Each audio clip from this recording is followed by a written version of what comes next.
What's up mga ka-farmers, mga kababoy, mga ka-backyard. We are now in day 57 sa ating mga patiners and day 2 sa ating transition from starter into grower. So ito yung kahalagaan mga ka-farmers ng transition pag nagpapalit tayo ng pagkain, para hindi mawala yung appetite ng ating mga alaga. Kasi once na binigla natin to ng palit ng pagkain mga ka-farmers, lalo na't magpapalit tayo ng another product like sa gumagamit tayo ng Ultra Pack, and then magpapalit tayo ng Pigrulac. So magkaibang kumpanya yon, at ang lasa ng pagkain nun ay magkaiba din, dahil mas mabango ang pagkain ng Pigrulac compare sa Ultra Pack. So kung binigla natin to ng palit ng pagkain mga ka-farmers, so there is a chance na hindi sila kakain.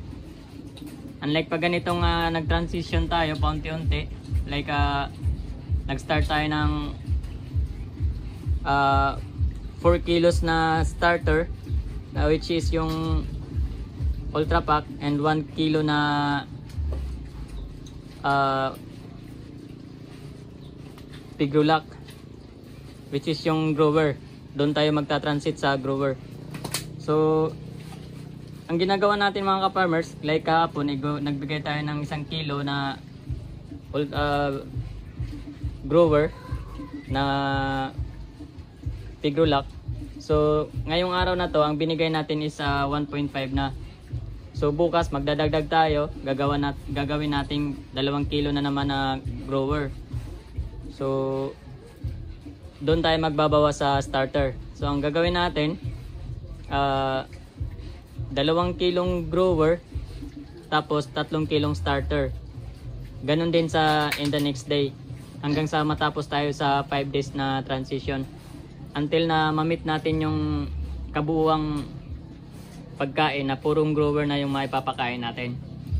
So yun yung kahalagaan ng transition mga ka-farmers. Kasi yung transition, bali tinuturo natin yung lasa ng pagkain sa kanila ng paunti-unti, para hindi masasayang yung pagkain. Kasi once na hindi yan sila kakain mga ka-farmers, like nagbigay ka ng 5 kilo diretso tapos hindi kinain, napakalaking pera yan mga ka-farmers, lalo na sa ating mga small time hog raiser, at tayo nag-umpisa pa lang. So napakalaking pera yon. At saka yung time na yan na hindi sila kakain mga ka-farmers ng isang kainan, eh napakalaking bagay yon para maantala yung kanilang paglaki. So this practice mga ka-farmers is very important talaga, lalo na sa pag nagpapalit tayo ng pagkain. At sa yung ginagawa ko rin ito pag nagdadagdag tayo ng pagkain, let's say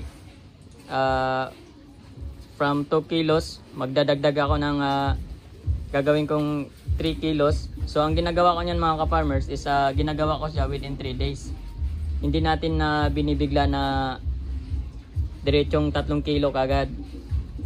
Kasi may nibago rin yung mga alaga natin yan, lalo na pag nabigla sila ng busog. So dyan napapasok yung pagtatay nila.